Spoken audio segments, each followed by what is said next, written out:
Don Rickles was many things to many people. To audiences packed into smoky Las Vegas lounges and glittering Hollywood ballrooms, he was the undisputed king of insult comedy, a man whose razor-sharp tongue could reduce a room to helpless laughter within seconds. To Frank Sinatra, Dean Martin, and the gilded circle of the Rat Pack, he was a beloved brother in arms, someone they trusted with their reputations because they knew, deep down, that his cruelty was really just affection wearing a disguise. To his wife Barbara, he was a devoted husband. To his children, a loving, if you, unpredictable father. And to generations of fans who grew up watching him skewer celebrities on late-night television, he was simply irreplaceable, a one-of-a-kind original who could never be duplicated and never really be replaced. But underneath all of that warmth, underneath the winks and the finger-pointing and the theatrical outrage, there was one name that seemed to shift something in Don Rickles. Not in the way that a good target shifts a comedian's energy, not with the electric anticipation of a great joke about to land. This was something different, something quieter, and frankly, something more personal. That name was Denzel Washington. To understand why, you first have to understand what made Don Rickles tick as a performer and as a human being. Born on May 8, 1926, in the Jackson Heights neighborhood of Queens, New York, Rickles grew up in a tightly knit Jewish household shaped by working-class values and the particular brand of humor that flourishes in communities where life is hard and laughter is survival. His father worked in insurance. His mother recognized early that her son had something unusual about him, a quickness, a sharpness, a gift for reading people and turning observation into comedy. It was a gift that would take decades to fully find its stage, but once it did, the entertainment world would never quite look the same. After serving in the United States Navy during World War II, Rickles returned home like so many veterans of his generation, searching for direction and purpose. He had briefly attended the American Academy of Dramatic Arts with genuine ambitions of becoming a serious stage or screen actor. He wanted to perform Shakespeare, perhaps, or carry dramatic weight in the tradition of the great Hollywood leading men of his era. But life, and more specifically audiences, had different plans. When Rickles began playing nightclubs in the early 1950s, he discovered something that would define his entire career. People didn't respond to his carefully rehearsed dramatic moments. They responded to the moments in between, when he went off script and started talking directly to the crowd, sizing them up, calling out their bad haircuts and their uncomfortable expressions, turning the room itself into the material. He leaned into it, and insult comedy was born, or at least reborn, in his particular image. What made Rickles genuinely revolutionary in that space was not just his willingness to offend. Plenty of comedians have been willing to offend. What separated Rickles was his extraordinary instinct for the precise level of cruelty that actually makes people feel included rather than wounded. He understood, in a way that few performers before or since have truly grasped, that a well-delivered insult is fundamentally an act of intimacy. It says, "I see you. I'm paying attention to you specifically, and I trust that you're secure enough in yourself to laugh at this with me." When it worked, and it worked nearly every single time, it created a bond between Rickles and his audience that was unlike anything else in the business. His friendship with Frank Sinatra is perhaps the most famous illustration of this gift. When Sinatra walked into a Miami club where Rickles was performing, and Rickles immediately began insulting him from the stage rather than fawning over him the way every other performer in the room would have, Sinatra didn't storm out. He laughed. He was charmed. He became one of Rickles's most enthusiastic champions, and that endorsement opened every door in Hollywood that had previously been closed to a fast-talking insult comic from Queens. The lesson of that moment was simple but profound. Don Rickles could crack anyone. He could find the opening in any personality, no matter how guarded or powerful, and turn it into laughter. Which is exactly what made the situation with Denzel Washington so uniquely frustrating to him. Washington represented something Rickles had almost never encountered in 5 decades of professional performing. Here was a man who simply would not play along. Not because he was humorless, exactly, and not because he lacked charm or wit. Anyone who has watched Washington in interviews knows he possesses both in abundance. But Washington carried himself with a particular kind of gravity, a self-possessed dignity and seriousness of purpose that functioned almost like armor. He was not the type of man who invited teasing. He was not the type of man who laughed easily at being made the butt of someone else's joke, regardless of how affectionately that joke was intended. He had spent his career cultivating a presence built on authority, intensity, and discipline, and that presence did not leave him when the cameras stopped rolling. For most people in Hollywood, this was simply one of Washington's defining characteristics, something you accepted and worked around.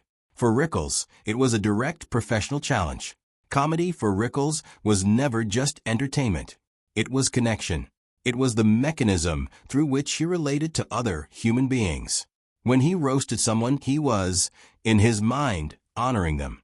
He was saying that you are secure enough, and I respect you enough, to play this game with me. A refusal to laugh wasn't merely a cold reception for a joke. It felt, to Rickles, like a refusal of connection itself. People who knew Rickles well over the years noted a particular shift in his demeanor whenever Washington's name came up in conversation. The playful, theatrical venom he reserved for his closest friends, the kind of mock fury and exaggerated disdain that was clearly rooted in deep affection, was absent. In its place was something flatter and more genuine, a kind of dismissive edge that was rare for a man who had always prided himself on finding something warmly ridiculous in everyone he encountered. Rickles would make remarks, reportedly, suggesting that Washington was impenetrable in ways that other stars simply were not, that his seriousness was less a personality trait than a wall, deliberately constructed and permanently maintained. It is worth pausing here to consider what this actually reveals about Don Rickles himself. The animosity, if you can call it that, was never anything Washington appeared to reciprocate or even acknowledge. Washington was not someone who went out of his way to engage with Rickles, positively or negatively. He simply existed in his own sphere, doing his work with a seriousness and commitment that had made him one of the most respected actors in Hollywood history. The friction, to the extent that it existed at all, was almost entirely one-sided. And that one-sidedness is itself deeply revealing. Rickles had survived and thrived for his entire career by being the person in the room who controlled the emotional temperature. He set the pace, determined the tone, decided who got targeted and who got to laugh. His power was social and comedic simultaneously, and it required the participation, willing or otherwise, of whoever he was aiming at.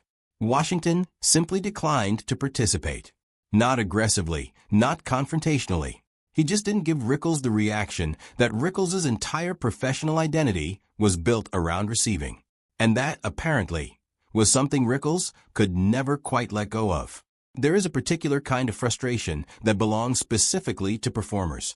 The frustration of a joke that doesn't land not because it was poorly constructed or poorly delivered, but because the audience has simply decided not to receive it.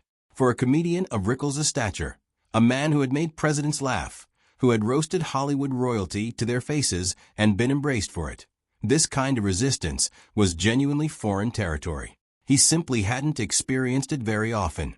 Most of the world, it turned out, was willing to play Don Rickles' game.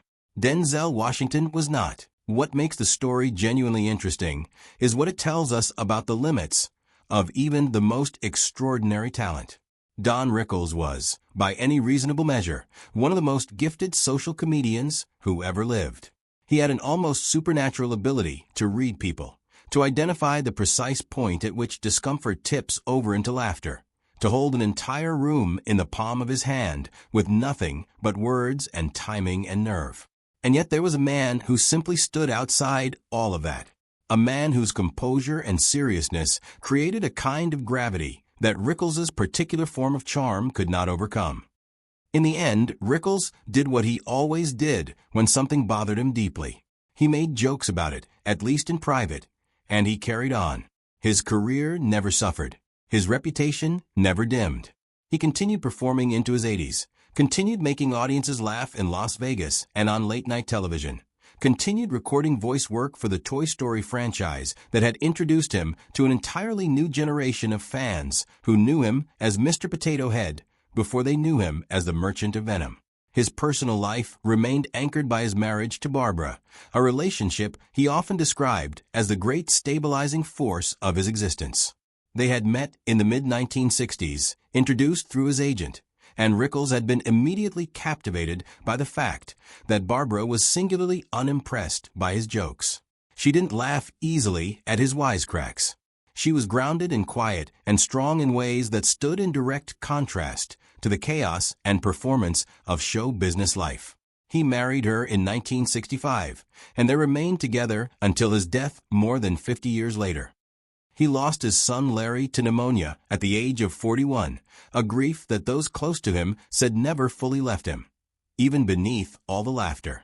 He lost Barbara on March 14, 2021, exactly 56 years to the day after their wedding, a symmetry so poignant it felt almost scripted, as if even the calendar was paying tribute to the depth of what they had shared.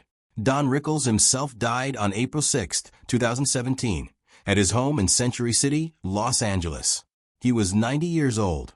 The cause was kidney failure. Tributes came from every corner of the entertainment world, from comedians who had studied his technique and actors who had been the targets of his roasts and fans who had simply grown up laughing at his appearances on The Tonight Show. He was laid to rest at Mount Sinai Memorial Park Cemetery in the Hollywood Hills. Among many of the icons of the industry, he had spent his life serving and satirizing in equal measure. What endures about Don Rickles is not simply the catalog of jokes or the highlight reel of devastating one-liners delivered to famous faces. What endures is the philosophy underneath all of it, the genuine belief that laughter is the most honest form of connection human beings are capable of, and that the willingness to be laughed at is itself a kind of courage and generosity. He gave audiences permission to laugh at everyone, including themselves, and he did it with such visible delight and underlying affection that it was almost impossible to take offense. Almost. Denzel Washington managed it. Or at least, he managed the appearance of it, the studied, immovable composure that gave Rickles nothing to work with and no crack to find. Whether Washington ever truly disliked Rickles or was simply indifferent to him is a question that probably only Washington can answer. But from Rickles' side of the equation, that indifference was as close to genuine animosity as he ever felt toward another performer. For a man whose entire life was dedicated to the proposition that everyone could be made to laugh, the one who wouldn't remains the most interesting footnote of all.